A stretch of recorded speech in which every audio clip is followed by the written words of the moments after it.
Rob Kuntz, Director of the program in Western Civilization, and I'd like to welcome to our next episode in our lecture series. And I just want to mention a few of our co-sponsors besides our own program in Western Civilization and American Institutions, the Center for the American University and the Jack Miller Center for the Study of American History and Principles. Oh, and I should mention the Intercollegiate Studies Institute as well, that also is contributing, that I forgot to put on the slide. Our Western Civilization program is a concentration approved by the Faculty Council back in 2006. We've got about 40 affiliated faculty and a new field of study, WCV, offering courses for the first time this semester. 6 WCV courses, 7 in the spring, which I'll talk about in a minute.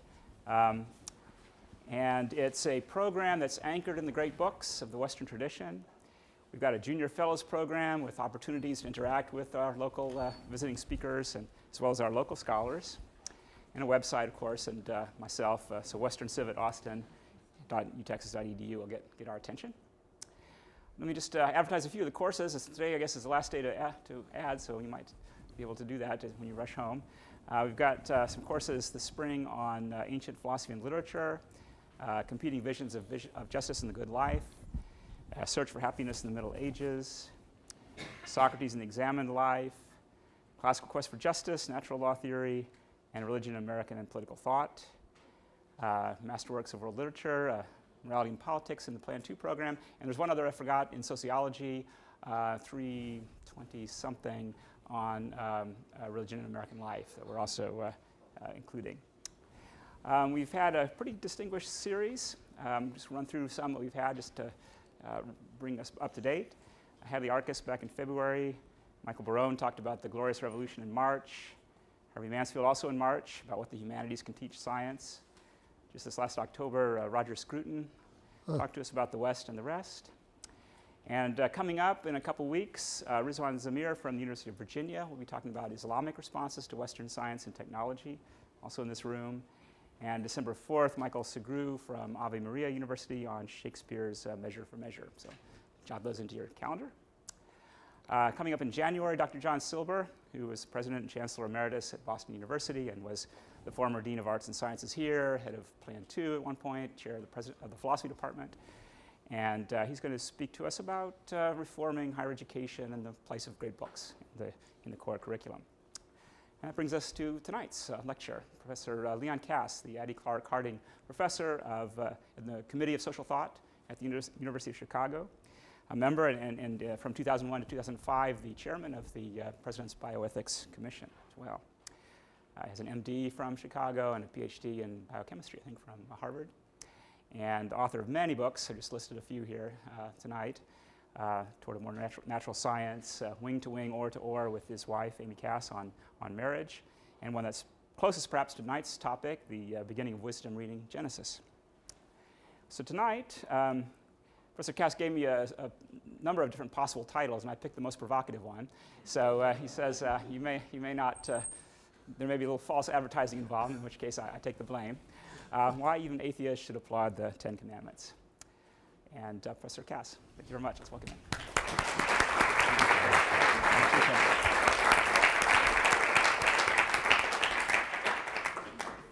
Thank you very much. It's a great pleasure to be at the University of Texas in Austin and also to be early associated with what strikes me as a very promising and exciting new program here at the university. I've learned more about it since I've arrived, and it really is something much needed and very exciting. So all blessings upon the founders, the students, and whatever fellow travelers, and the supporters for getting this launched.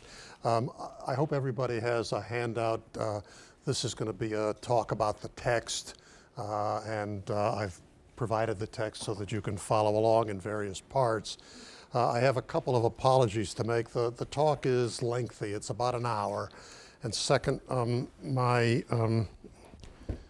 my eyes are giving me trouble, hence the glasses. And I hope I won't stumble too much, but please indulge me. The 10 Commandments pronounced by the Lord God to the recently liberated children of Israel assembled at Mount Sinai constitutes the most famous teaching of the book of Exodus, perhaps of the entire Hebrew Bible. Prescribing proper conduct toward God and man, the Decalogue embodies the core principles of the Israelite way of life, and later of what would become known as the Judeo-Christian ethic. Even in our increasingly secular age, its influence on the prevailing morality of the West is enormous, albeit not always acknowledged or welcomed. Today, the Ten Commandments provide a major symbolic battleground for America's culture wars, assailed by relativists and atheists as the merely parochial teachings of an Iron Age tribal religion. A few years ago, the Supreme Court, sitting below a frieze containing a statue of Moses holding the tablets of the law, declared that the mere posting of the Ten Commandments in public buildings amounts to an unconstitutional establishment of religion. Yet despite its notoriety, the Decalogue is still only superficially known, in part because its very familiarity interferes with a deeper understanding of its teachings and its moral political significance.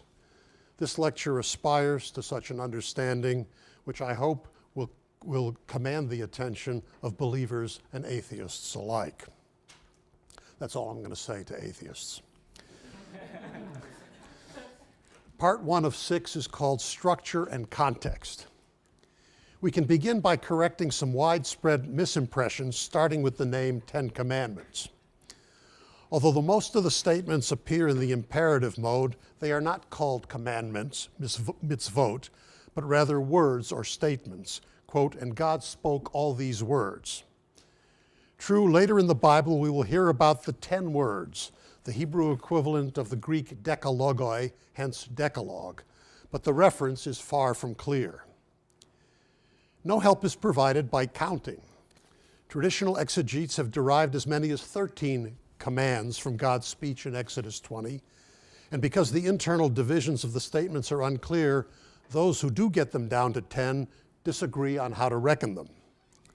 Furthermore, no mention is made of the famous tablets of stone on which, in traditional imagery, we see the Decalogue inscribed, 5 commandments on each. When such tablets are mentioned later on in the Bible, we are not told what is written on them. Is it the Decalogue, the ordinances that follow, or the instructions to build the tabernacle? What then do we know about the structure of these pronouncements? One group of them touches mainly on the relation between God and the individual Israelite. The first words spoken are, I, the Lord, am your God. And within this group we hear the phrase, the Lord your God, 4 more times. The second group, beginning with thou shalt not murder, touches primarily on conduct between and among human beings. In this section, there is no mention of God, and the very last word of the Decalogue, a far distance from the opening, I, the Lord, is your neighbor. Next, nearly all of the statements are put in the negative. The first few statements prescribe wrongful ways of relating to the divine. No other gods, no images, no vain use of the divine name. While the last 6 begin with the Hebrew word lo, not. Human beings, it seems, are more in need of restraint than of encouragement. In this sea of prohibition, 2 positive exhortations stand out. The one about hallowing the Sabbath and the one about honoring father and mother. Hallowing the Sabbath is also one of the 2 injunctions that receive the longest exposition or explanation, the other being that concerning images and likenesses. Clearly, these 3 will deserve special attention. But far more important than the structural features is the context into which the Decalogue fits.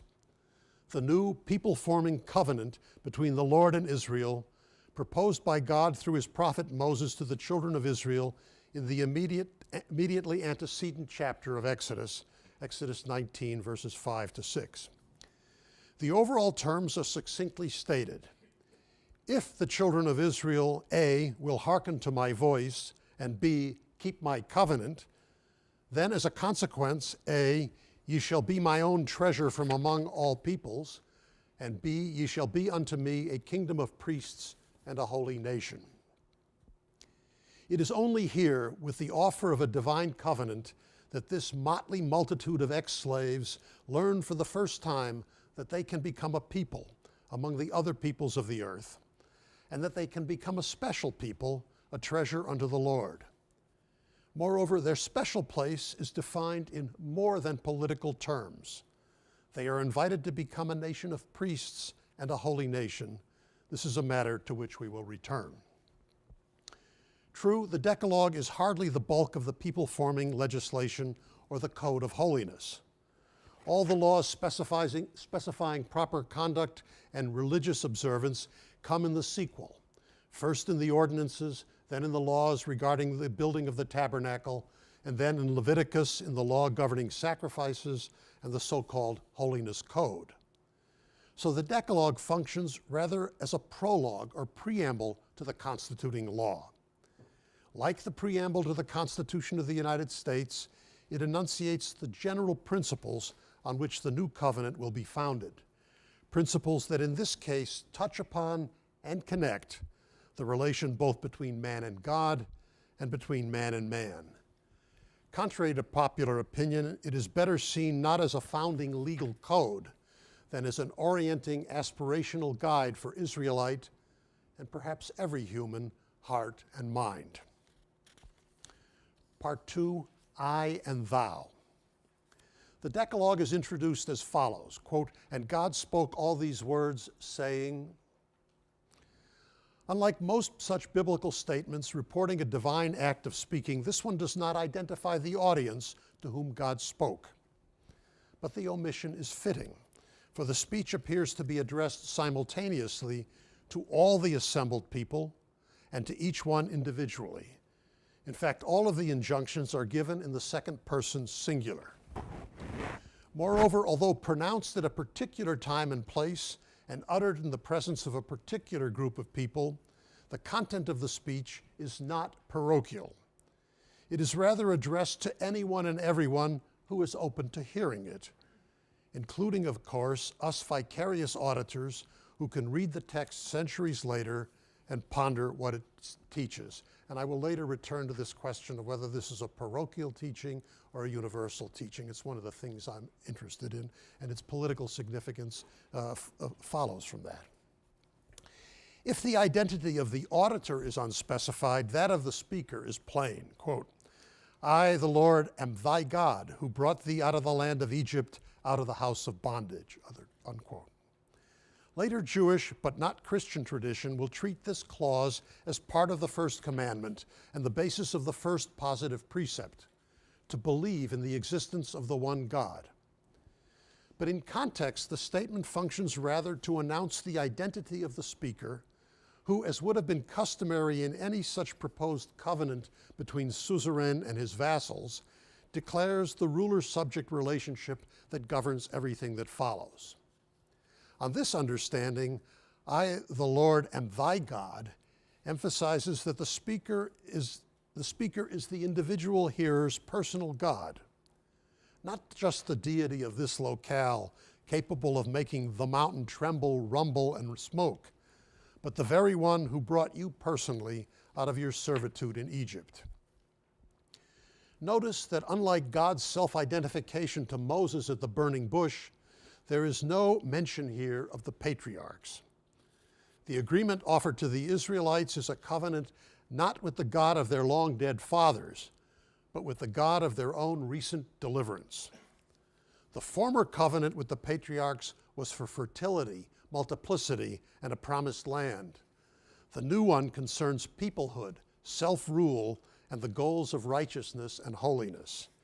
It rests on a new foundation, and it is made not with a select few, but with the universal many. Although the foundation for the new relationship is historical, rooted in the Lord's deliverance of the Israelites from bondage in Egypt, the Lord's opening declaration also conveys a philosophical message.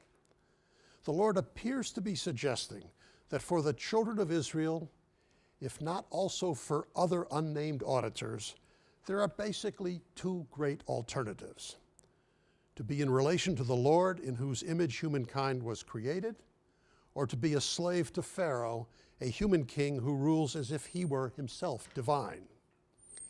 Egypt, identified here redundantly as the house of bondage, is presented here not just as one alternative among many, but as the alternative to living as men and women whose freedom from bondage not only to Pharaoh but to their own worst tendencies seems to depend on embracing the covenant with the Lord.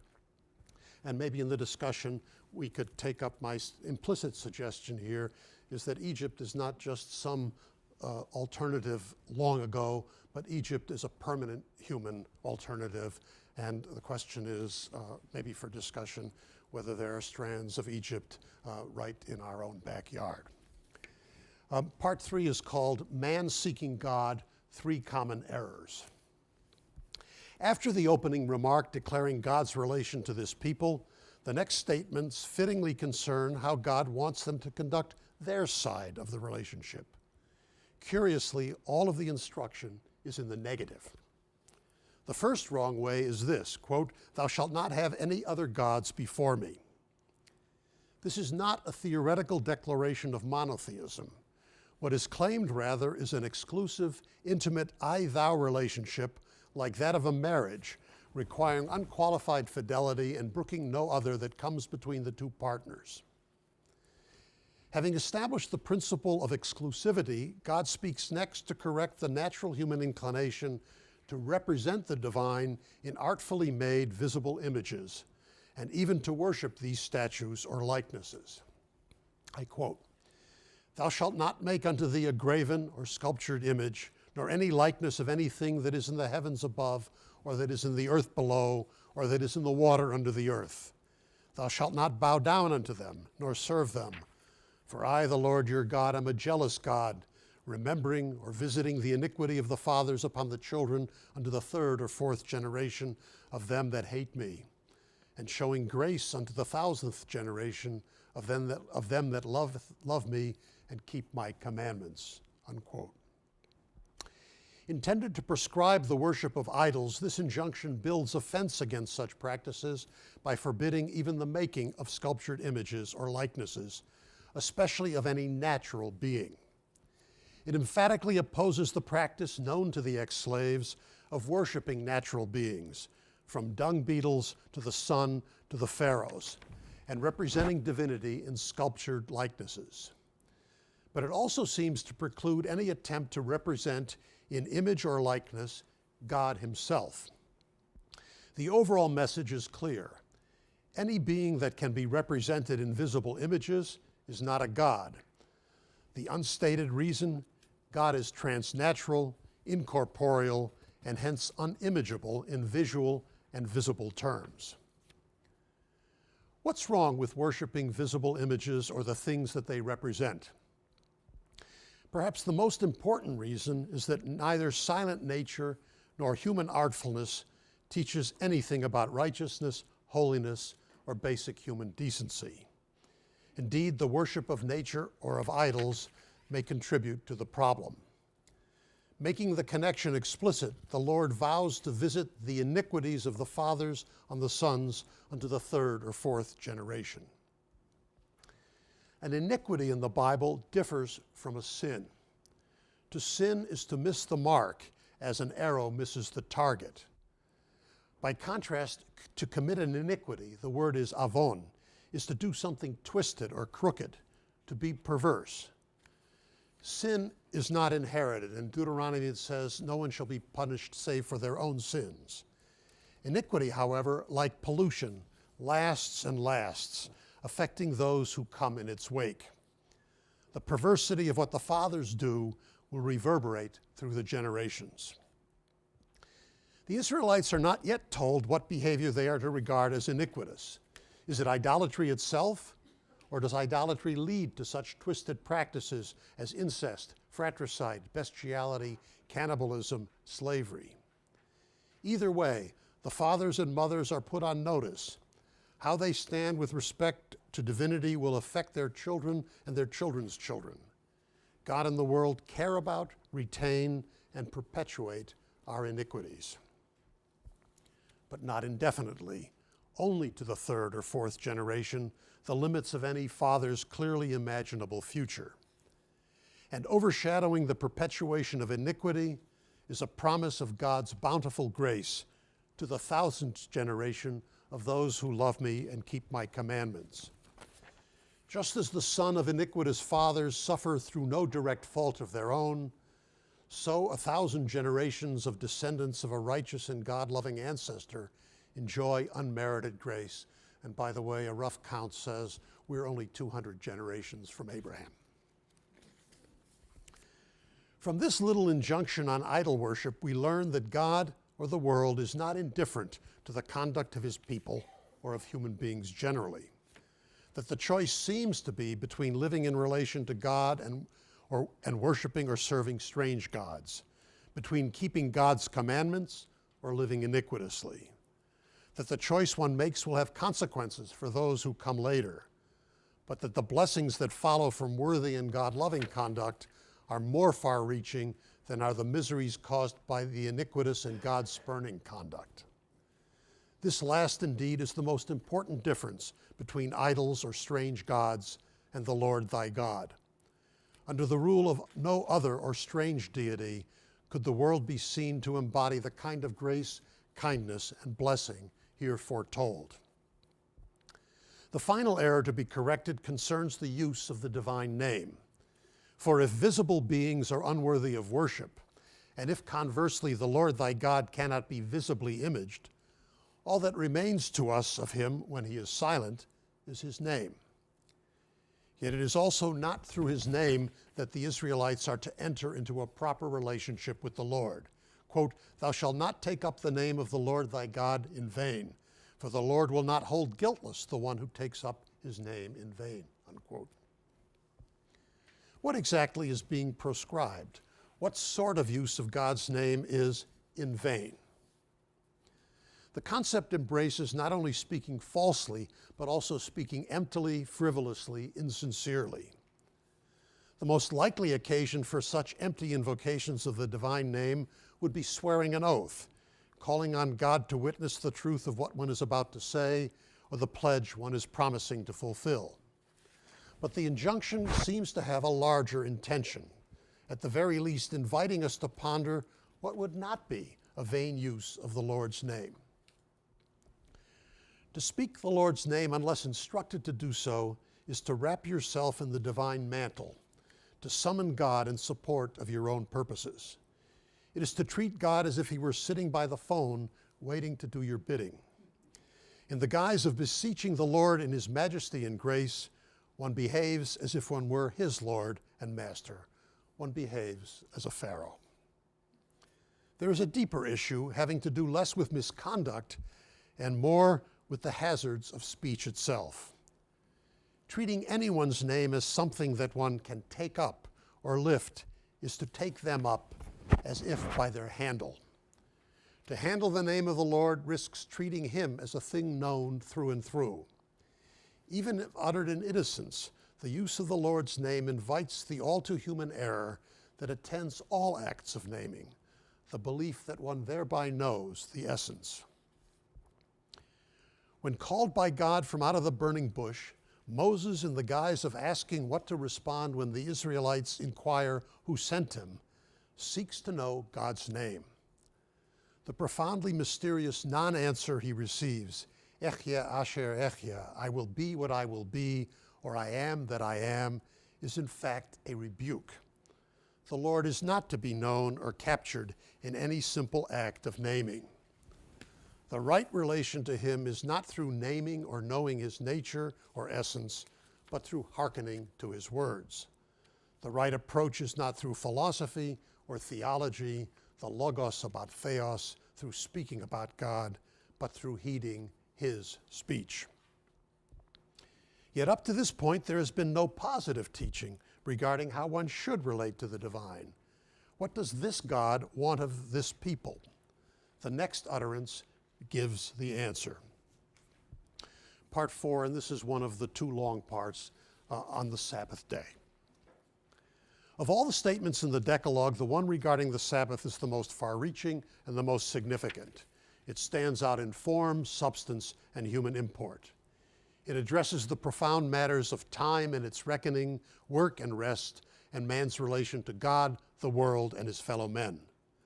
Most important, this injunction is the only one that speaks explicitly of hallowing and holiness, the special goal for which Israel in the covenant, the special goal for Israel in the covenant here being proposed. Here is the relevant text. I quote, "Remember the Sabbath day to keep it holy. 6 days shalt thou labor and do all thy work, but the seventh day is a Sabbath to the Lord your God. Thou shalt do no manner of work, thou, thy son and thy daughter, thy servant and thy maidservant, thy cattle and thy stranger that is within thy gates. For in 6 days made the Lord the heavens and the earth and the sea and all that is in them. But he rested on the seventh day. And therefore the Lord blessed the seventh day, and he hallowed it," unquote. The passage opens with a general statement specifying 2 obligations: to remember in order to sanctify. Next comes an explication of the duty to make holy, comprising a teaching for the 6 days and a contrasting teaching for the seventh day. At the end, we get the reason behind the injunctions, a reference to the Lord's 6-day creation of the world, his rest on the seventh day, and his consequent doings regarding the seventh day. Let's imagine ourselves hearing this simple injunction at Sinai. We might find every term puzzling. What is the Sabbath day? What does it mean to remember it? And especially, what is entailed in the charge to keep it holy or to sanctify it?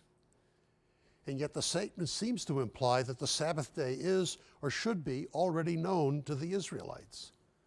What might they have understood by it? The word Sabbath comes from a root meaning to cease, to desist from labor, and to rest. Where then have the ex-slaves encountered a day of desisting?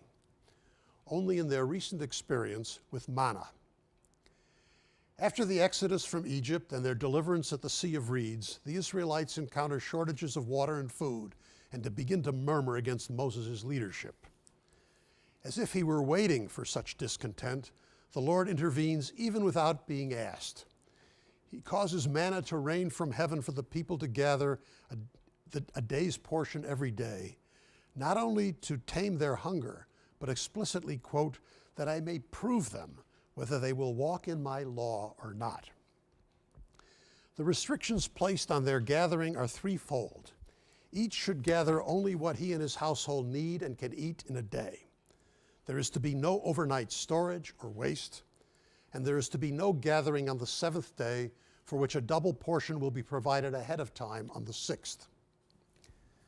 Against the ex-slaves' despairing belief that food is preferable to freedom and that serving Pharaoh offers the surest guarantee of life, the children of Israel are taught first that they live in a world that can provide for each and every person's needs, but second, that the Lord helps those who will help him help themselves. They must work together, but what they gather is a gift. In a world beyond scarcity and grasping, the choice is not freedom versus food and drink, but grateful trust versus foolish pride or ignorant despair. Aside from their experience of manna, the Israelites may have had another referent for the Sabbath day. Before the coming of the Bible, many peoples in the ancient Near East already reckoned time in 7-day cycles, connected with the phases of the moon. Their Sabbath, Shabbatu or Shappatu, was the day of the full moon, the 14th day from the new moon. Did I say of the full moon, the 14th day after the new moon? Among the Babylonians, these seventh days, and especially Shabbatu, were fast days, days of ill luck, days on which one avoided pleasure and desisted from important projects out of dread of inhospitable natural powers. Against these naturalistic views, the Sabbath teaching in Exodus institutes a reckoning of time independent of the motion of the heavenly bodies, in which the day for desisting comes always in regular and repeatable cycles and is to be celebrated as a day of joy and benison, not a day of dread. Readers of Genesis already know the basis of this way of reckoning time from the story of creation, whose target was in fact precisely these Mesopotamian teachings. But the children of Israel are only now learning that time in this world, and hence their time in this world, will be understood differently from the way other peoples understand it. The Sabbath day, blessed by the Lord, has existed from time immemorial, but the creation and human-centered view of the world enters human existence only through the covenant here being enacted with the children of Israel. Turning from the Sabbath to the question of holiness, the root meaning of kadesh, to make holy, is to set apart, to make separate. Other peoples have their own forms of separation or sanctity, sacred places, sacred rituals and practices, sacred persons or animals. But in Israel, what is made holy is not a special object, place, or practice, but the time of your life.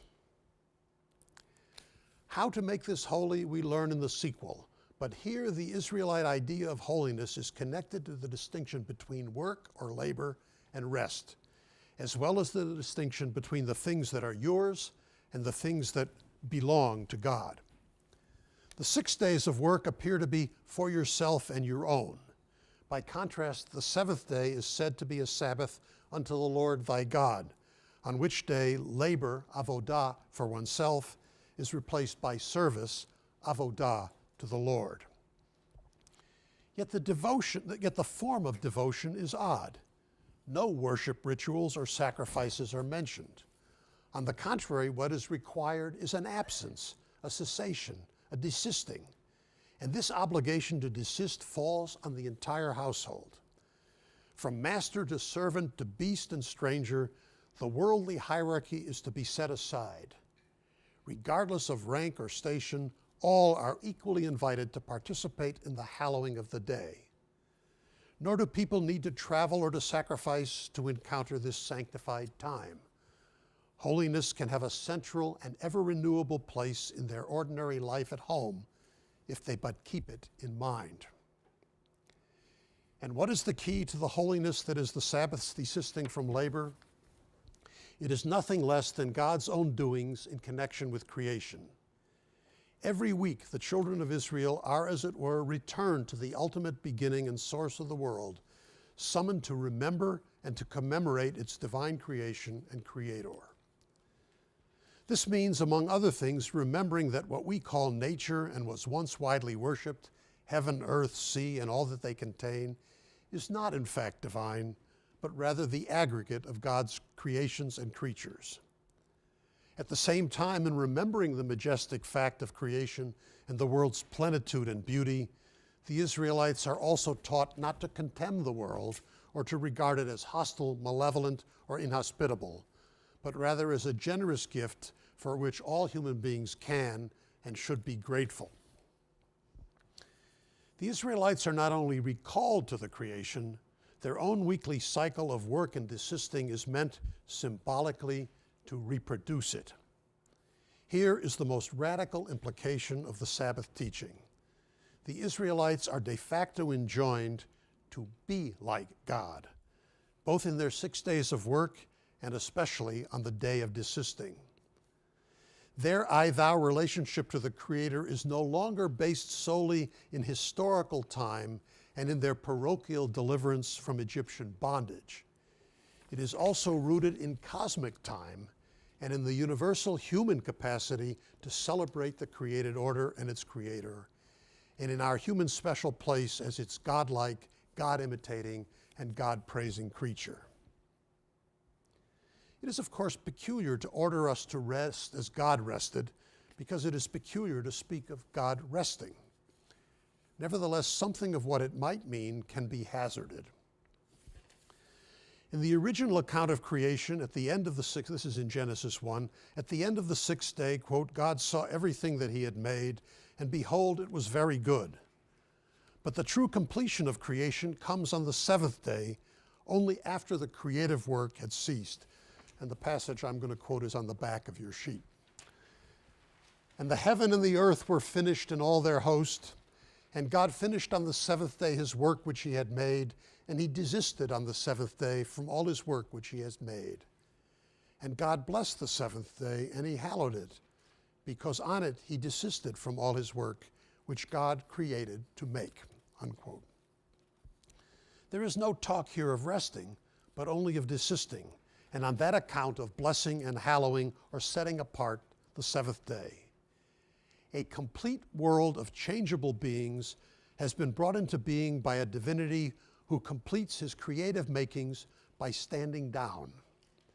In this mysterious blessing and hallowing of time beyond the world of creative making, God, as it were, makes manifest in the rhythm of the world itself that mysterious aspect of being that is beyond change. Remarkably, this consecration of time and its pointing to something out of time is something that we, and only we human beings, can glimpse and participate in. It is open to us if and when we set aside our comings and goings and turn our aspirations towards the realm beyond motion, from which motion derives and toward which it points and strives. It may seem similarly odd to suggest that human beings would be imitating God by feeling gratitude. Why and for what would God be grateful? Yet gratitude for the created world is also not part of the created world. It stands us, however briefly, outside the world, beyond the flux of the world's ceaseless motions and changes. Although mobile beings ourselves, we alone, godlike among the creatures, are capable of standing outside and contemplating the world and feeling gratitude for it and our place in it. In this respect, too, Sabbath remembrance and sanctification permit us to be like God. The existence of Sabbath rest thus offers a partial reprieve from the sentence of unremitting toil and labor prophesied by the Lord at the end of the story of the Garden of Eden, a punishment of the human attempt to become like gods, knowing good and bad, undertaken in an act of disobedience. According to that account, our prideful human penchant for independence, self-sufficiency, and the rule of autonomous human reason led us into a life that ironically would turn out to be nasty, brutish, and short. This is still very much our lot. But here with Sabbath desisting, we are not only permitted, we are in fact obliged to cease the life of toil, sorrow, and loss, and to accept instead the godlike possibility of quiet, rest, wholeness, and peace of mind. And this rise to godlike peace, unlike the self-directed fall into the knowledge of good and bad, depends not on disobedience, but on obedience. The only way a free and reckless creature like man can realize the more than creaturely possibility that was given to him at the start. It is not only or primarily in imitating God in our workaday labor, but mainly and especially in hearkening to a command to enter into sacred time, that we may realize our human yet godlike potential. Doing as I say, teaches the Lord, is the route to doing as I did, or being as I am. The Sabbath teaching has other profound implications for human life, including especially for politics. Adherence to the Sabbath injunction turns out to be the foundation of human freedom, both political and moral. By inviting and requiring all members of the community to imitate the divine, it teaches the radical equality of human beings, each of whom may be understood to be equally God's creature and equally in his image. Sabbath observance thus embodies and fosters the principle of a truly humanistic politics. Although not incompatible with political hierarchy, including kingship, the idea behind the Sabbath renders illegitimate any regime that denies human dignity or that enables one man or some few men to rule despotically as if he or they were divine. And by reconfiguring time, elevating our gaze and redirecting our aspirations, Sabbath remembrance promotes internal freedom as well, by moderating the passions that enslave us from within. Fear and despair, owing to a belief in our lowliness. Greed and niggardliness, owing to a belief in the world's inhospitality. And pride and hubris, owing to a belief in our superiority and self-sufficiency. The deep connection between the Sabbath and political freedom is supported by the repetition of the Decalogue in Deuteronomy. There, the reason given for Sabbath observance rests not on God's creating the world, but on the exodus from Egypt. This passage you also have. Quote, "And thou shalt remember that thou wast a slave in the land of Egypt, and the Lord thy God brought thee out thence with a mighty hand and an outstretched arm. Therefore the Lord thy God commanded thee to keep the Sabbath day."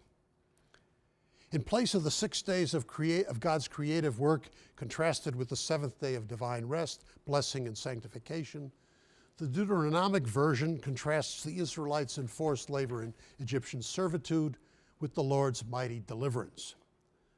The substitution invites us to see that the second justification for Sabbath observance is the logical analog and consequence of the first.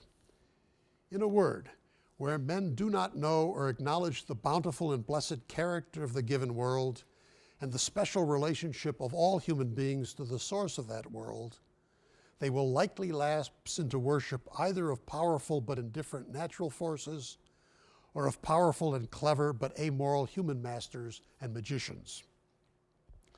These seemingly opposite orientations, the worship of brute nature and the veneration of clever men, amount finally to the same thing. Both deny the special godlike standing and holy possibilities of every single human being and of humanity as such. Called upon to remember what it was like to have lived where men knew not the Creator in whose image we humans are made, and called upon to remember the solicitude of the Creator for his suffering people, the Israelites will embrace the teaching about Sabbath observance, and their politics will be humanized and their lives elevated as a result. Part 5, honoring father and mother. The Decalogue moves next to its only other positive injunction, which is also the first to prescribe duties toward human beings and the last to mention or speak in the person of the Lord thy God. Standing as a bridge between the two orders of duty to God and to one's fellow men, it also invites us to consider what the one has to do with the other. Here's the passage. "Honor thy father and thy mother, so that thy days may be long upon the land which the Lord thy God giveth thee." As children of the civilization informed by the Bible, we take for granted that the duty to honor is owed to both father and mother, and equally so. Yet this obligation is almost certainly an Israelite innovation. Against a cultural background giving pride of place to manly males and naming children only through their patronyms, the Decalogue trumpets a principle that regards father and mother equally. Well before there is any explicit Israelite law regarding marriage, this singling out of one father and one mother heralds the coming Israelite devotion to monogamous union, with clear lines of ancestry and descent, and an understanding of marriage as devoted to offspring and transmission. Moreover, the principle is stated unconditionally. God does not say, honor your father and mother if they are honorable. He says, honor them regardless. We will soon consider why. As children of the civilization informed by the Bible, we probably also take for granted that our parents should be singled out for special recognition. But this is hardly the natural way of the world. Not only is the natural family the nursery of rivalry and iniquity, even to the point of fratricide, patricide, and incest, but honor in most societies is usually reserved not for mom and dad, but for the people out of the ordinary, for heroes, rulers, and leaders who go, as it were, in the place of God's. In this context, by the way, think Moses. Calling for the honoring of father and mother is thus another radical innovation, a rebuke at once to the ways of other cultures, to the natural human and especially male tendency to elevate heroes and leaders, and to the correlative quest for honor and glory in defiance of human finitude. In place of honoring the high and mighty, the way of the Lord calls for honoring everyone, his father and his mother, in the service of elevating what they alone care for and do, the work of perpetuation. And by elevating equally the standing of both, each child also learns in advance to esteem his or her spouse, as well as their joint task as transmitters of a way of life and a way of living in which perpetuation is itself most highly honored. The Israelites will shortly be told more about what it means not to honor father and mother and how seriously this failure is regarded. In the ordinances following the Decalogue, 2 of the only 4 capital offenses, on a par with premeditated murder and kidnapping for slave trading, are striking one's father and mother and cursing one's father and mother. But exactly what it means positively to honor is unspecified, and perhaps for good reason. By not reducing that obligation to specific deeds or speeches, the injunction compels each son or daughter to be ever attentive to what honoring father and mother might require here and now. What the Decalogue is teaching here is not a prescribed particular conduct, but a settled attitude of mind and soul. Consider, please, 2 alternative terms that might have been used to describe what children owe their parents: love and or obedience. One can love or admire without honoring, and conversely, one can honor even without loving or admiring. Yet for the Israelite, the duty to honor parents persists, even if love is absent. As for obedience, the duty to honor father and mother extends long beyond the time when we, their children, are under their authority. An adult child may disagree with his father and mother and choose to act in ways they would not approve. And yet, even when he does so, his unexceptionable and enduring obligation to honor them is still intact and binding. Unlike the feeling of love which goes with the grain, the felt need to honor is not altogether congenial. For honor, unlike love, implies distance, inequality, looking up to another as superior, with respect, reverence, and even a tinge of fear. In this regard, honor is exactly like what is owed to a god, for it is rooted in the feeling of awe. Indeed, the link is later made explicit. When the Lord proclaims his central teaching about holiness, the injunction regarding the proper disposition toward father and mother is renewed, revised, and placed in remarkable company, and this passage you have in the back from Leviticus.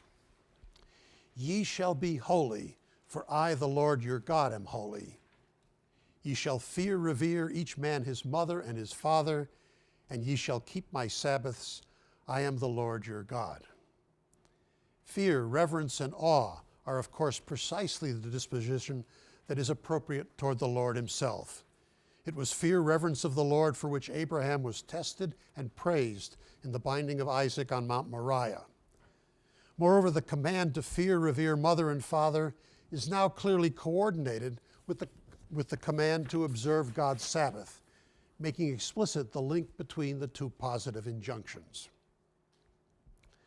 What then links the honoring of father and mother to Sabbath keeping and to being holy? And I'm going to work slowly toward the conclusion. The turn to father and mother comes right on the heels of the reason offered for sanctifying the Sabbath day, God's creation of the world, and his subsequent setting apart and hallowing a time beyond work and motion. It thus extends our attention to origins and creation, now in the form of human generating. God may have created the world and the whole human race, but you owe your own existence to your parents, who are, to say the least, co-partners, equally with each other, equally with God, in your coming to be. For this gift of life, you are beholden to them in gratitude. Gratitude toward parents is owed not only for birth and existence, but also for nurture, for rearing, and especially for initiation into a way of life that is informed by the disposition to gratitude and reverence.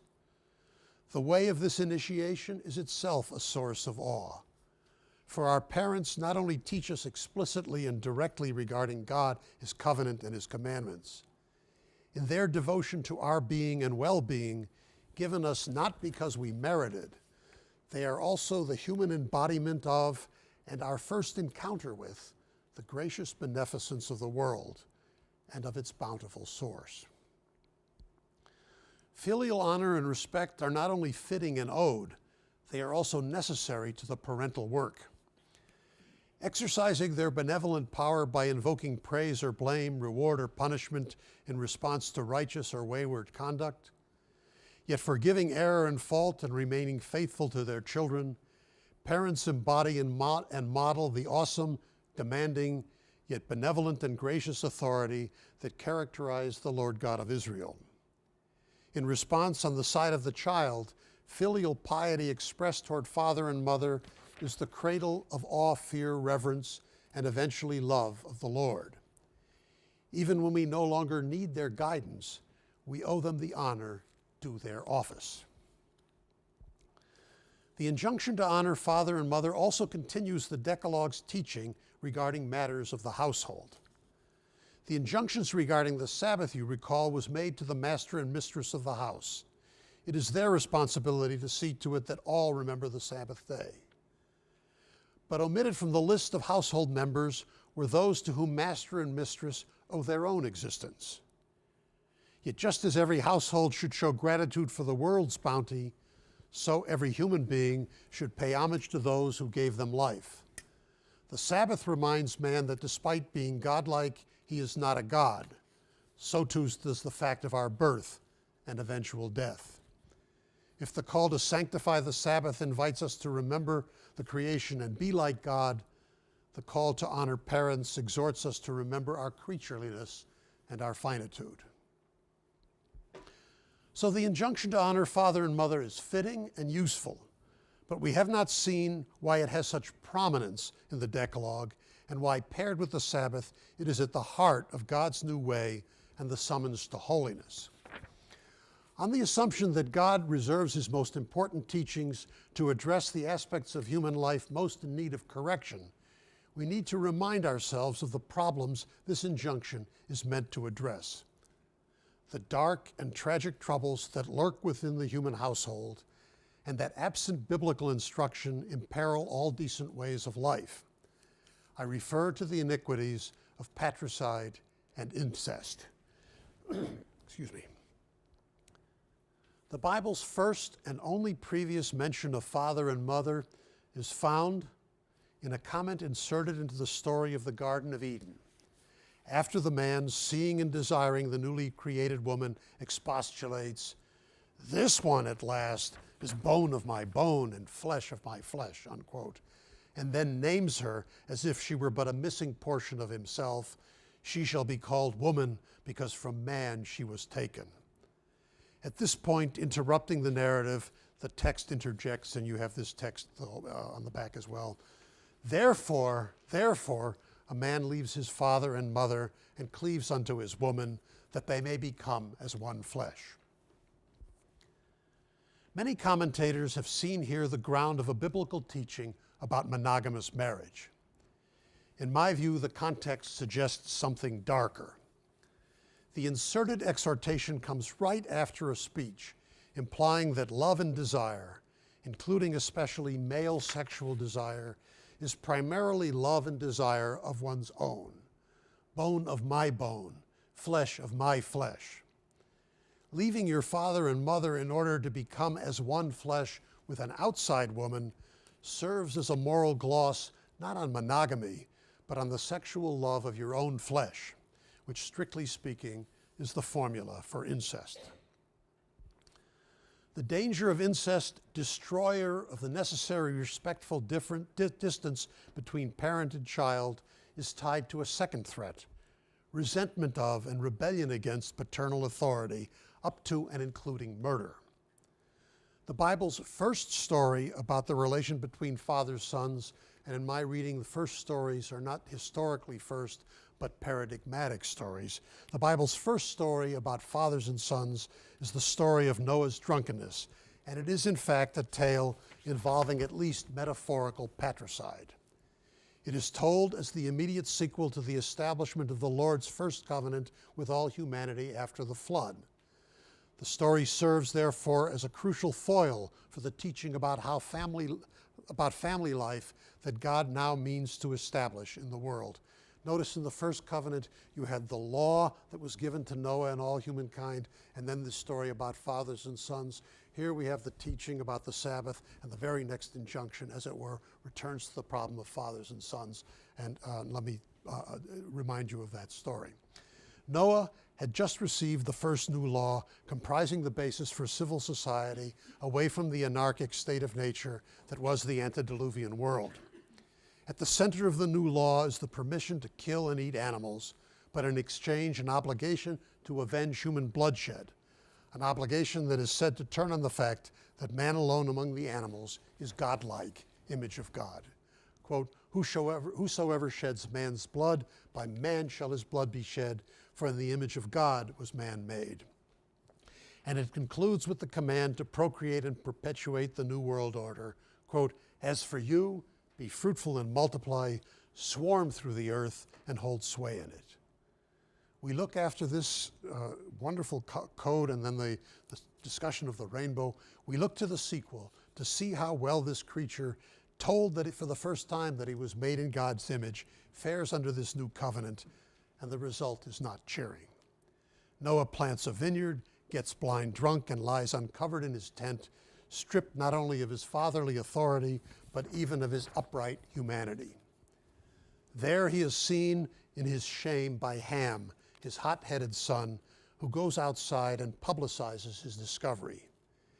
Ham's brothers Shem and Japheth enter the tent walking backward, covering their father's nakedness without witnessing or participating in it. When Noah awakens, he curses Canaan, son of Ham, but calls forth a blessing on the Lord, God of Shem, the son whose pious action restored him to his fatherly dignity and authority. In explicating this story elsewhere, I have suggested that it is intended to show how rebellion, incest, and patricidal impulses lurk in the bosom of the natural, that is to say, the uninstructed human family. Further, its placement right after the giving of the Noahide Code calls attention to the need to address these dangers if any way of life is to be successfully transmitted, most especially a way of life founded on reverence for the Lord, in whose image, as Noah and the human race have just discerned, we human beings are made. The impulse to honor your father and mother does not come easily to every human heart. Yet some sons appear to get it right, even without instruction.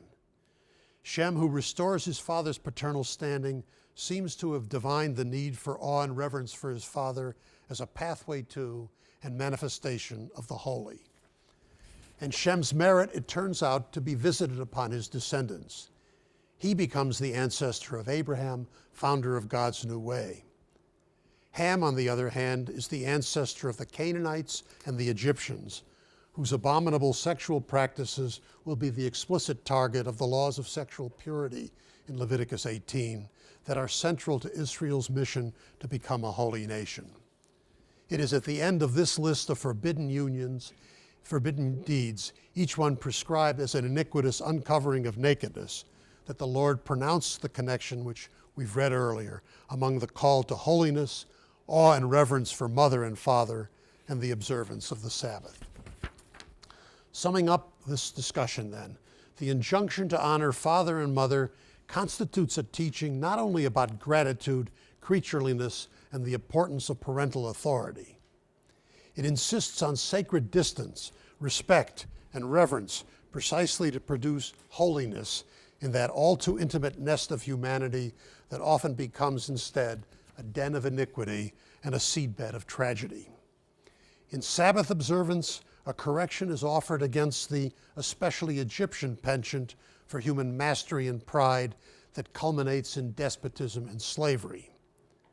In honoring father and mother, a correction is offered against the unrestrained, especially Canaanite penchant for sexual unrestraint, including incest, that washes out all distinctions and lets loose a wildness incompatible with the created order and with living under the call to be a holy people. Adherence to these two teachings offers the best chance for vindicating the high hopes the world carries for the creature who is blessed to bear the likeness of divinity. The connections between the Decalogue's two positive injunctions and between both of them and the goal of holiness shed light on the vexed questions of the universality versus the particularity of God's teaching to Israel and of Israel's special standing among the nations. My interpretation implies that the call to holiness, although made only or first to the people of Israel, seeks to produce on earth a perfection not just of one people, but of human beings as such. This is perhaps already implicit in the Israelites' call to become a kingdom of priests, whether as example or as minister to the other peoples of the world. The universality becomes explicit with the reason for Sabbath remembrance and sanctification, as the Israelites are summoned to adopt a godlike perspective on the nature of time and the relation between motion and rests. All human beings can appreciate and imitate the divine activities of creating and hallowing, because we are all equally related to the Lord, whose divine image and likeness each one of us bears. Yet paradoxically, we are immediately reminded that universality, like holiness, requires also remaining true to the necessary particularity of our embodied existence. For what could be farther from universality than the utterly contingent and non-interchangeable relationship that each person has to his singular father and mother? True, the parent-child relationship bears certain deep similarities to the relationship between the biblical God and any human being. But no one lives with the universal or generic father and mother, only with his own very particular ones. A person shows reverence for fatherhood and motherhood as such only by showing reverence for his own father and mother. Beware a universalist who has contempt for the particulars. Beware the lover of all humanity or of holiness who does not honor his own father and mother. For it turns out to be all but impossible to love your neighbor as yourself if you treat lightly your most immediate neighbors, those who are both emphatically your own and most able to guide you to your full humanity. The case for a parochial community that bears a universal way, hence the case for the distinctive nation of Israel, follows directly from these considerations. From the Lord or the Decalogue's perspective, indeed, the contingency and parochial character of our existence is not a misfortune or a defect. To the contrary, in the Torah, it is an estimable blessing that we have bodies and live concrete and parochial lives. For it is only in and through our lived experiences here and now that we gain full access to what is universally true, good, and holy. Unlike a later scriptural teaching, the Lord of the Decalogue does not exhort you to leave your father and your mother and follow me. Instead, he celebrates the fact that grace comes locally and parochially into the life each one of us was given to live as well as we can, embedded in the covenantal community into which we have been blessed to be born. Finally, a very short section on the second table, and thank you for your patience. Last section is called the second table, Moral Principles for Neighbors. When we move from the statements of the Decalogue discussed so far to consider those usually grouped together as the so-called second table, we find ourselves on more familiar legal and moral ground. Murder and adultery and theft are outlawed by virtually all civilized peoples. These legal prohibitions are not only the necessary conditions of civil peace, they erect important boundaries not to be violated between what is mine and what is thine: life, wife, property, and reputation.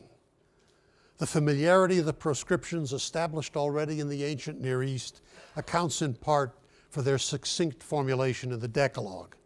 Because they stand to reason, they need neither specific explanations nor promises of punishment or reward for violation or compliance. Yet the Decalogue, I repeat, is not a legal code, and it goes beyond existing law. Formulated as in absolute terms, the lapidary two-word Hebrew style sets these statements forth as eternal and absolute moral principles. In addition, packaged as they are within the God-spoken preamble to the specific covenant with Israel, the principles acquire the elevated standing of sacred teaching, ordained by a divine lawgiver and resting on ontological ground, firmer than mere human agreement or utilitarian calculation. Here's the text. Thou shalt not murder, thou shalt not commit adultery, thou shalt not steal, thou shalt not bear false witness against thy neighbor, thou shalt not covet thy neighbor's house, thou shalt not covet thy neighbor's wife, nor his manservant, nor his maidservant, nor his ox, nor his ass, nor anything that is thy neighbor's. The first three absolutes defend the foundational rather than the highest human goods. Life without which nothing else is possible, marital fidelity and clarity about paternity, without which family stability and responsible parenthood is very difficult, and property, without which one's chances for living well or even making a living is severely compromised. Further specification of these principles must and will be given later when the ordinances of the covenant are pronounced. The proscription of bearing false witness carries a moral message that goes beyond its clear importance in judicial matters. At stake are not only your neighbor's freedom, property, and reputation, but the character of communal life and the proper uses of the godlike human powers of speech and reason.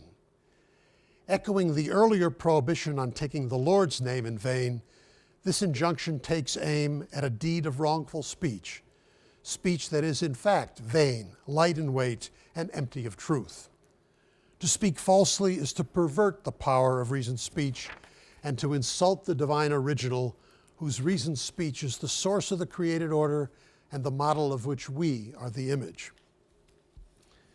If most of the prohibitions in the second table are familiar, the Decalogue concludes with a surprising turn by focusing not on an overt action, but on an internal condition of the heart or soul, a species of ardent desire or yearning. The uniqueness of this proscription of coveting is suggested both by his greater length and by the spelling out of the 7 things belonging to your neighbor that you not only must not steal, but must not even long for. What is this doing at the close of the Decalogue?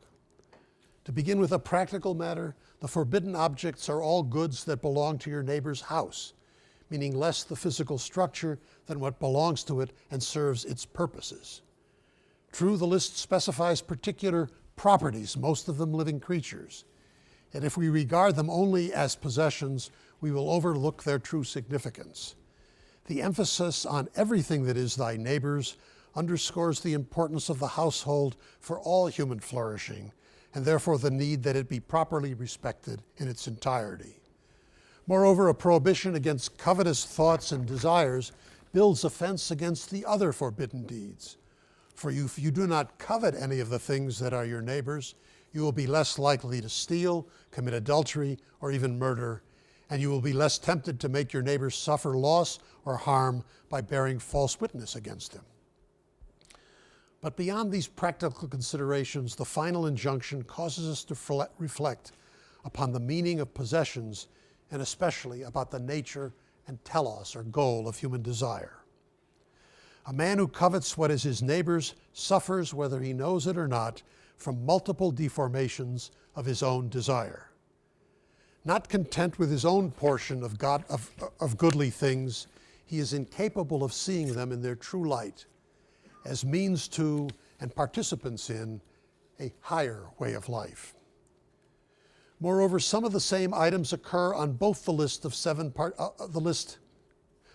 partakers in Sabbath rest and the list of the 7 covetables, as if to indicate the mistaken direction of the coveter's desire.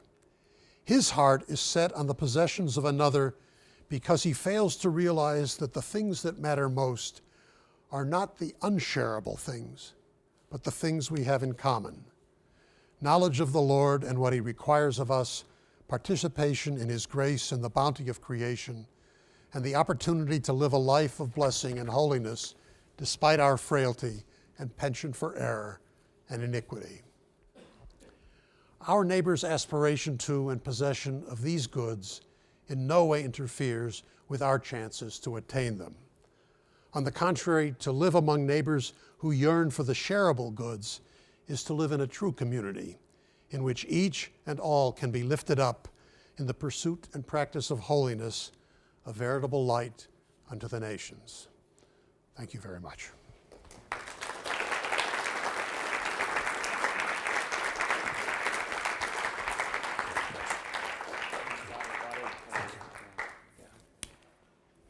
some time for some questions. I think shall I help direct them? Please. And could I ask you to stand? Thank you for your excellent presentation. Thank you very much, sir.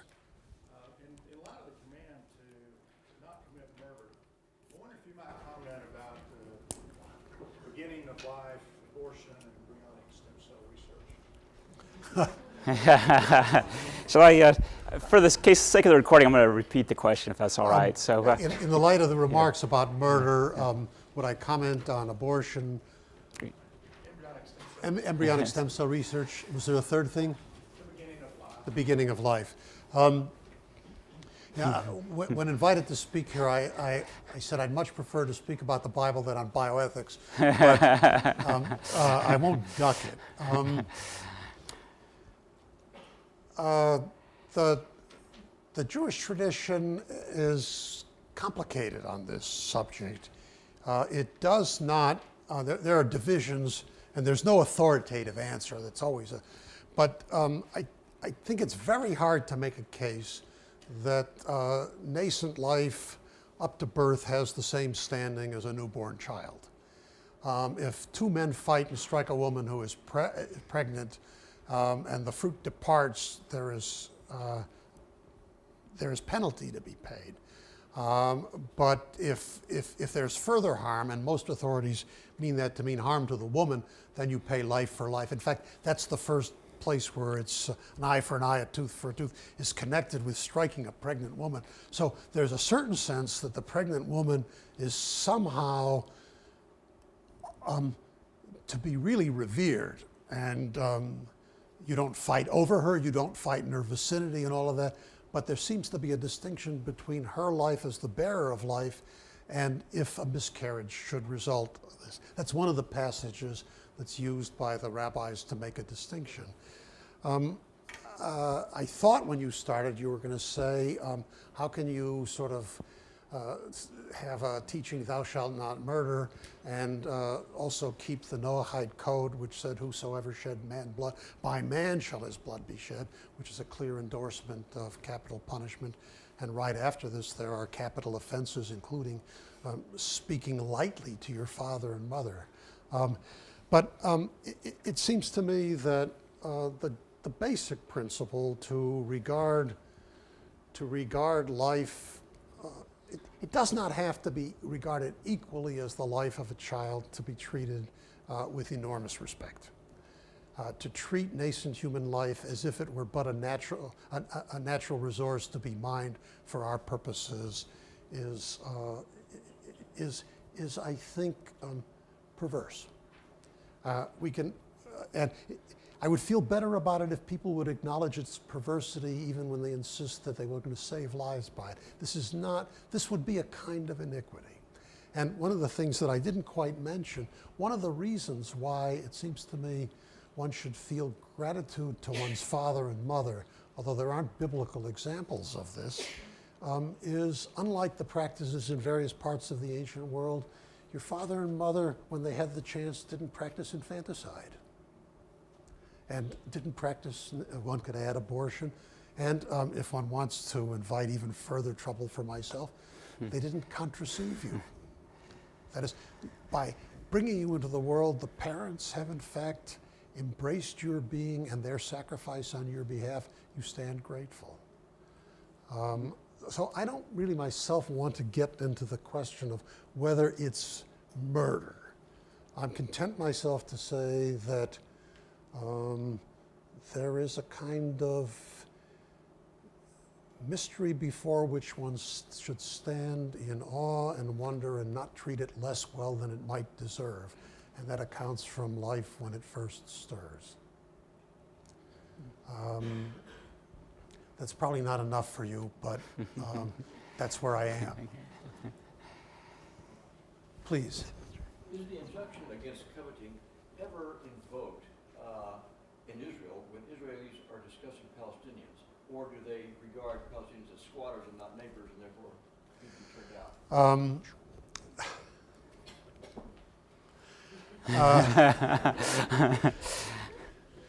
Stem cell research, we got the Middle East politics.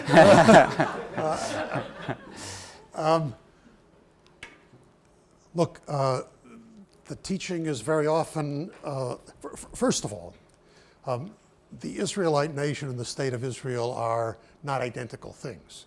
And the state of Israel is deeply divided amongst its Jewish citizens as to what the standing of this source of their tradition is. And there are arguments that it should be a Jewish state, meaning by it somehow, in some way, with tolerance and so on, still informed by it. And the other, it's the state of all of its citizens. And some of the Israelis make a distinction between Israeli and Jew, and they're in favor of Israelis, and they don't like Jews, even though they themselves of Jewish descent. So the state of Israel in relation to what I'm speaking about is complicated.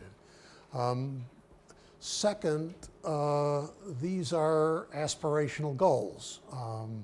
They don't, there is coveting even amongst the observant.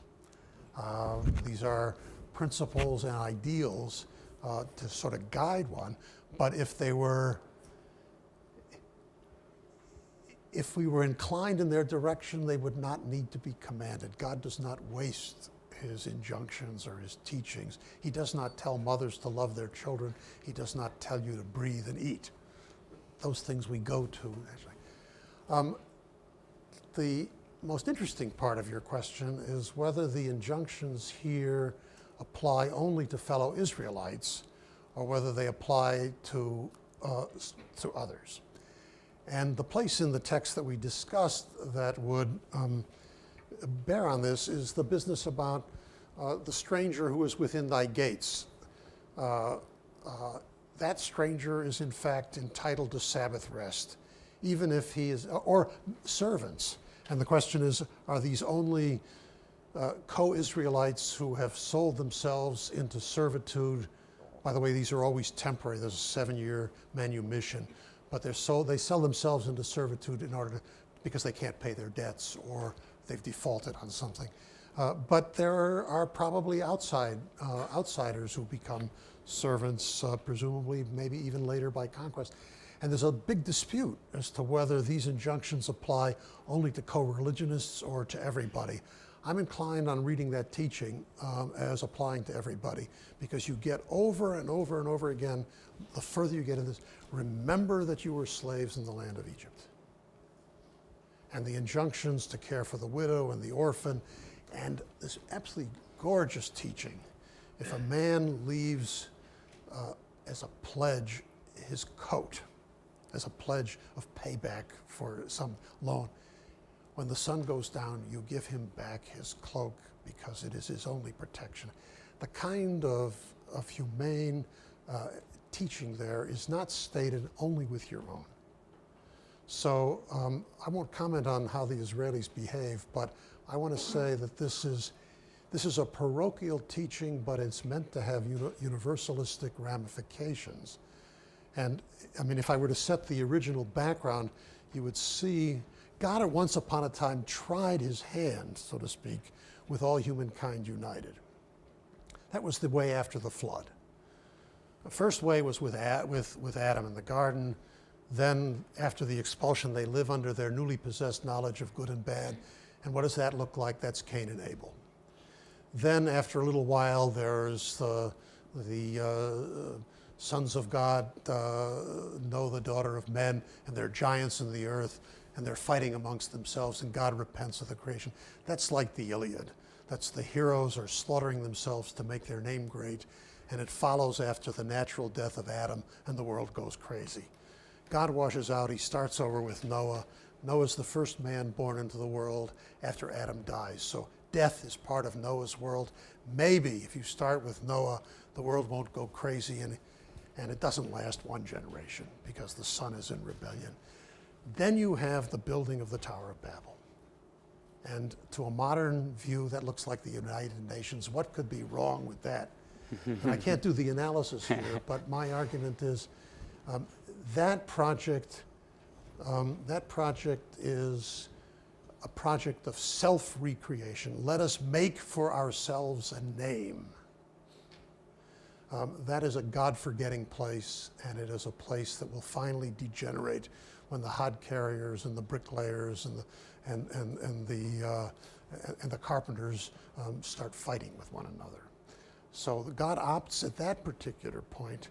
He doesn't give up on the whole human race, but he tries a different strategy to have one people be a bearer of his way ultimately to the rest, being reminded by their partiality that they are in fact not self-sufficient and not God Almighty. But they're always up against the stranger.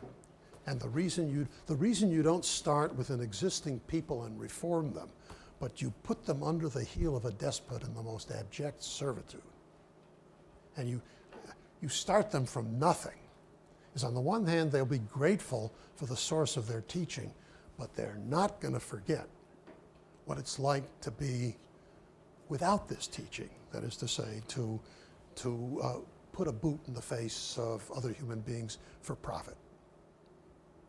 So that's a long-winded answer to a very complicated set of very important considerations. Any softball questions out there? Those Please. were tough ones. Yeah. To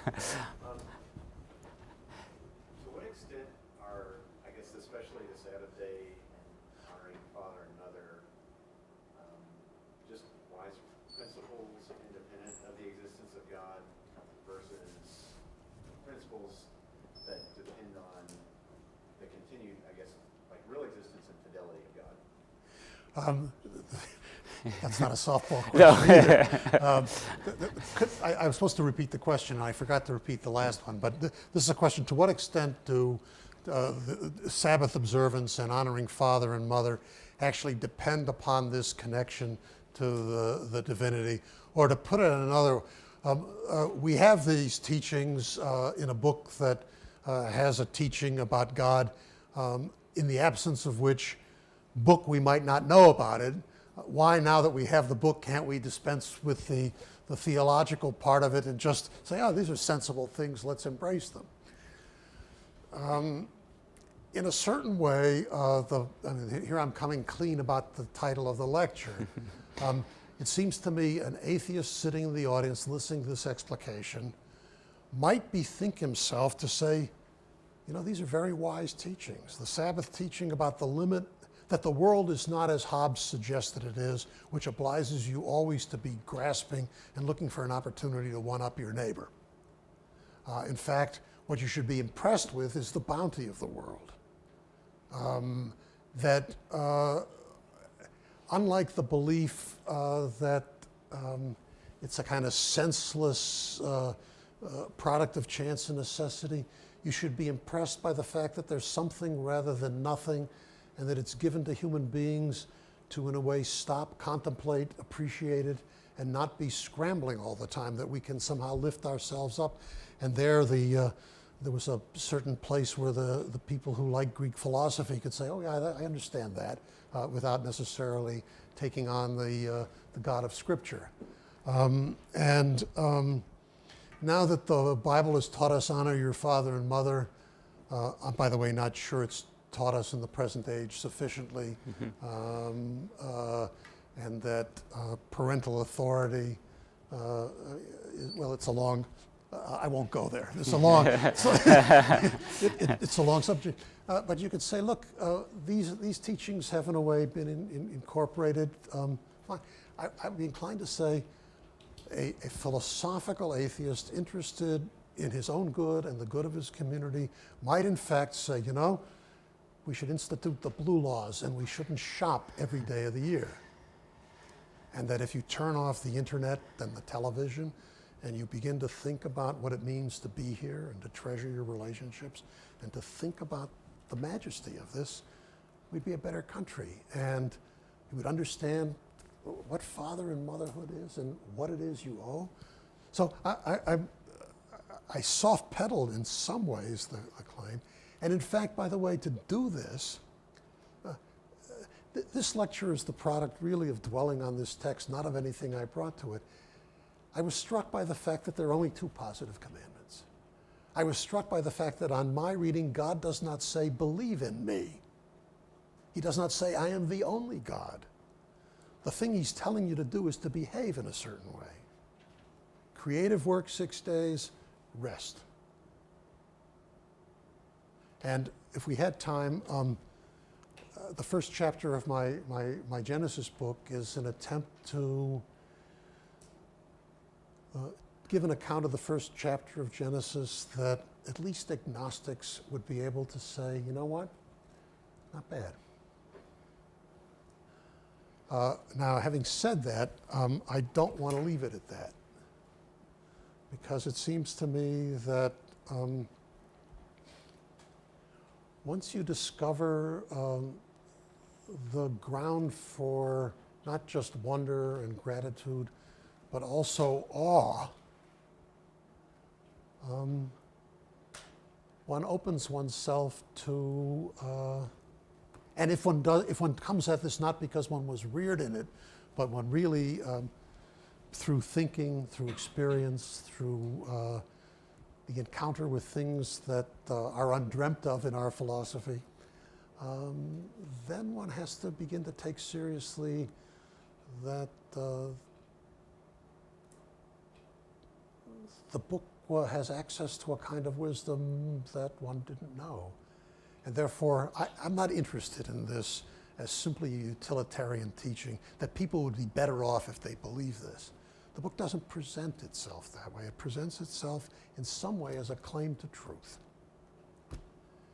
And I think every serious person who picks up this book, whether as a believer or not, ought to enter into the spirit of reading it as you suspend your disbelief and read it and see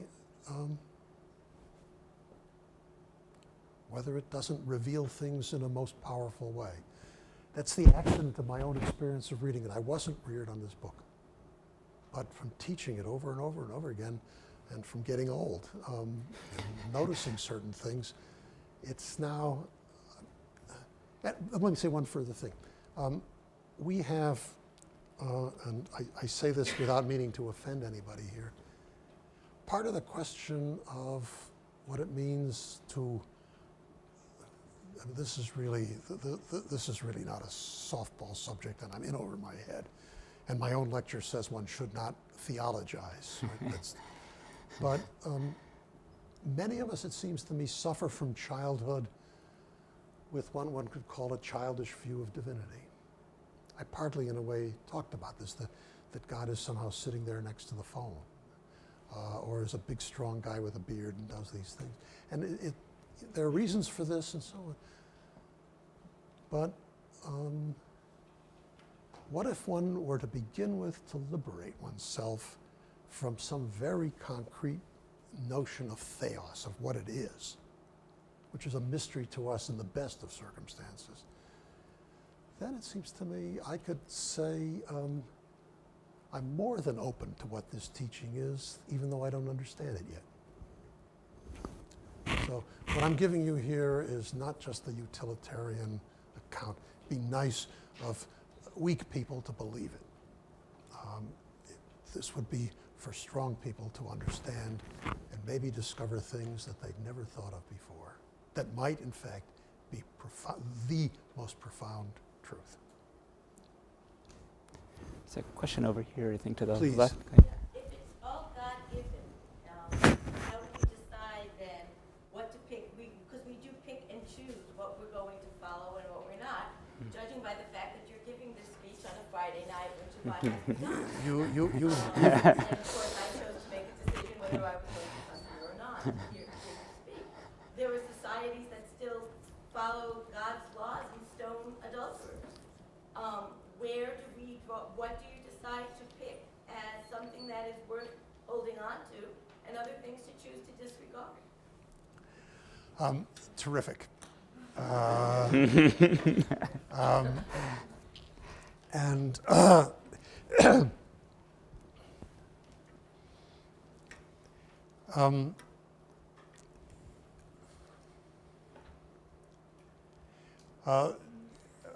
I won't speak for Christianity, but Judaism is, although the Bible says the same thing, keeps saying the same thing, and you go to the text, the words are the same, the interpretation of the words, it's not as bad as the living Constitution, but it goes in that direction, because every generation, that's by the way, one of the pedagogical beauties of the book. It's filled with holes. I mean, they're lacunae, which means it addresses every reader where every reader starts, and it compels the reader to engage it, starting with what's first for him or her, but grappling with what the text unalterably says. That means it has a fighting chance of speaking to us at whatever time we live in. And this is going to make you comfortable, then what I'm going to say next is not. But the rabbis have for years and years. And in fact, they dispute various sorts of things. And then new things come along which are undreamt of here. What are you going to say about organ transplantation? If you're not supposed to work on the Sabbath, is turning on the light switch work? No, that's making fire. Making fire. And okay, so there's room for development and growth. And as a living religion, the survival of this people, despite all the odds, testifies that they have somehow managed to take this Iron Age religion and have it inform their life. On the other hand, on the basis of what do we sit before the commandments and say, this one in, that one out?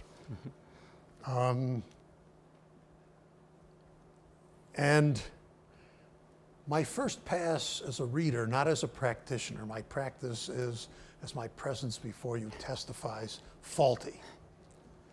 But my first attempt as a reader is to read every single thing that is said there to be commanded and try to figure out how somebody in his right mind could not only say that, but why one would submit to it. Now this is in a way presumptuous. It's to say that God's commandments should be transparent to reason, or at least to my reason. And I've tried to do that, say, with the dietary laws, with modest, I think, success. There are certain things that you just can't. Why the business about the red heifer? How are you going to provide some? And there are things in there which I think are there precisely because, I mean, to make the rationalists like myself stumble, so that you understand these things are good because God commanded them. They didn't command them because they're good, although there's long dispute about that. But I guess I'm theoretically orthodox in the sense that I think when you begin to sit down and start parsing, you don't know, you're in a way parsing by your own lights and by principles which are probably alien. Now there are sometimes when the commandments are at odds. The commandment to observe the Sabbath and the commandment to save a life. And there are exceptions built into things. But what we see very, very often now, and there is in bioethics, there's several people who go around and do this. They get up in meetings and they say, because there are very few of them, so they get up in meetings and say they're speaking from a Jewish perspective. It turns out the Jewish perspective is absolutely identical to card-carrying modern American liberalism. Judaism is good, liberalism is good, therefore they're synonymous. That's the syllogism. That's just one particular kind of deformation in which you wind up wrapping yourself in the Lord's mantle to say things which are not there. I'd much rather say, this makes sense and I'm just stiff-necked and don't do it and feel bad about it. The addition of guilt into that. We believe it, we should do it, we don't do it, and we feel guilty. Yeah, or at least we should keep open the possibility that some of the things which now strike us as bizarre, have a reason in them which, if we regard them only as bizarre, we might be missing something.